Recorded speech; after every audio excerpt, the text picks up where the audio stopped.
السلام علیکم second year. آج ہم نے پڑھنا ہے چوتھا 5 سالہ منصوبہ جو کہ 20 سالہ لانگ ٹرم منصوبہ جو تھا 1965 سے 1985 کا، اس کا دوسرا سٹیپ ہے.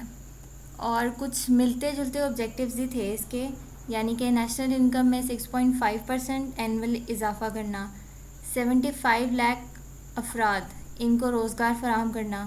پھر یہ بات بھی پہلے ہو چکی ہے، فی کس آمدنی کے فرق کو کم کرنا، کہ اگر ایک علاقے میں پروفٹ زیادہ ہو رہا ہے اور دوسرے علاقے میں کم ہو رہا ہے تو اس کو بیلنس رکھنا کہ دوسرے علاقے میں بھی اتنا ہی پروفٹ ہو. پھر غذائی اجناس فوڈ گرین، اس کی پروڈکشن میں بھی 85 لاکھ ٹن کا اضافہ کرنا. پھر جی سوشل جسٹس، اس کو قائم رکھنا ہے، ناانصافی نہیں کرنی، کرپشن نہیں کرنی. ایکسپورٹس میں اضافہ کرنا ہے 8.5%. تو یہ کچھ آبجیکٹیوز تھے، اور اس منصوبے کے لیے جو رقم مختص کی گئی تھی وہ تھی 75 بلین روپیز، جن میں سے 49 بلین روپیز گورنمنٹ سیکٹر کے لیے اور 26 بلین روپیز پرائیویٹ سیکٹر کے لیے.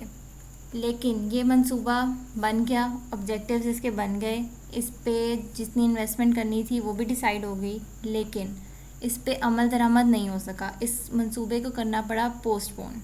وجہ کیا تھی؟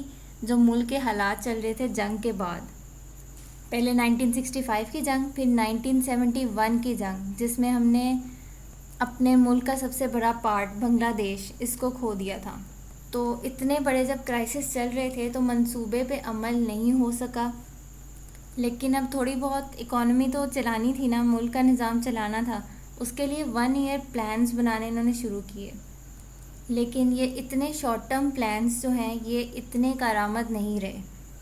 اس کے لیے پھر 1971 سے لے کے 1978 تک کے دوران جب تک پولیٹیکل ایشوز ہم رہے تب تک اکانومک سٹیبلٹی بھی ڈیولپ نہیں ہو سکی. 1978 کے بعد پھر اگلا منصوبہ جو 5 سالہ منصوبہ تھا وہ شروع ہوا. تو 5 سالہ منصوبہ ہم انشاءاللہ نیکسٹ ویڈیو میں پڑھیں گے. Thank you.